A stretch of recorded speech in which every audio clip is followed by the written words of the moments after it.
Dans un calme apparent, difficile de se remettre après le décès mystérieux de leur enfant. Stéphane, âgé de 20 ans, est décédé dans une chambre meublée à Bonaberry, lieu-dit derrière château Petit Bonassama, alors qu'il enregistrait des vidéos TikTok avec ses deux compagnons. Je dis qu'on était en train de faire le titre à l'école et le titre au-dessus. Et il me dit que non, on était en train de faire le titre dans un meublé. Comme on attendait, certains invités ils ne sont pas venus. Quand les invités ne sont pas venus, on lui a dit porte ton sac. On part, il est entré dans la chambre, il s'est écroulé. Il est entré dans la chambre, il s'est écroulé. S'écroulé comment? Quand on l'a porté, il ne respirait plus. Les faits se sont déroulés le vendredi saint. Sa maman le croyait pourtant à l'école. Stéphane était en classe de terminale. Il m'a dit qu'il avait cours. J'ai dit que comment tu peux avoir cours un jour férié? Il me dit que non, maman, je te dis que j'ai cours. J'ai dit que j'ai... Voilà la preuve que tu ne peux mettre ta main au feu pour personne, même pas pour ton propre enfant. La dame est à la maison. Elle sait que c'est férié.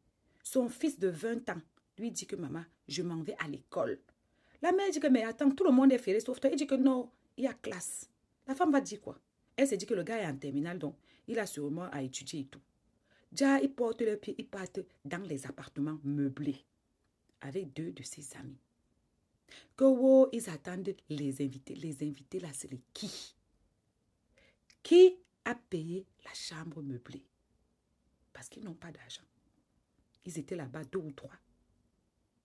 Quand ils ont reçu le coup de fil que les 2 invités ne viendront pas, ses amis sont entrés dans la chambre où il était en train de faire soi-disant les TikTok pour lui dire que mais mon frère, il faut qu'on parte parce qu'on ne peut plus rester. Parce que si on reste ici, on n'a pas de quoi payer. Les personnes qui devaient venir payer l'appartement là disent qu'ils ne viennent pas.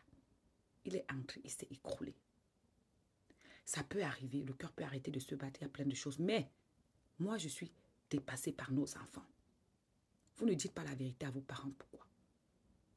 Tu étais dans le réseau. Vous êtes dans le réseau de quoi? Parce qu'ils se sont... On a arrêté, hein? On dit une fille, un garçon et le gardien, je crois. Les gens qui viennent payer là, que vous les invités. Les invités là, c'est qui? C'est les gnasseurs? C'est qui? Vous faites quoi dans l'appartement meublé le jour de classe? Les enfants d'aujourd'hui. Vous n'avez pas vu dire que vous voulez vivre la grande vie. Voilà comment est-ce qu'on les recrute à la sortie des classes. Tu as le gros cœur, tu tombes dedans. Ce n'est pas méchant. Mais est-ce qu'on a fouillé même l'arrière-train de cet enfant-là? Et ceux qu'on a arrêtés depuis là, disent seulement qu'il s'est écroulé. Est-ce que c'est la vérité qu'ils disent? Ce qui est sûr, c'est que la maman a perdu son fils. Et apparemment, c'est son fils unique. Voilà dans quelle chose vous mettez les parents. Pauvre dame, elle ne sait pas à quel sens se vouer. Entre-temps, vos invités mystérieuses là, ou c'est un invité mystérieux, il est lui dans son coin là-bas. Il est inquiété de rien.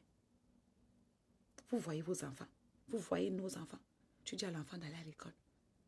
Tu es sûr qu'il va à l'école. Mais derrière, qu'est-ce qu'il fait? Dieu seul sait. À bisous.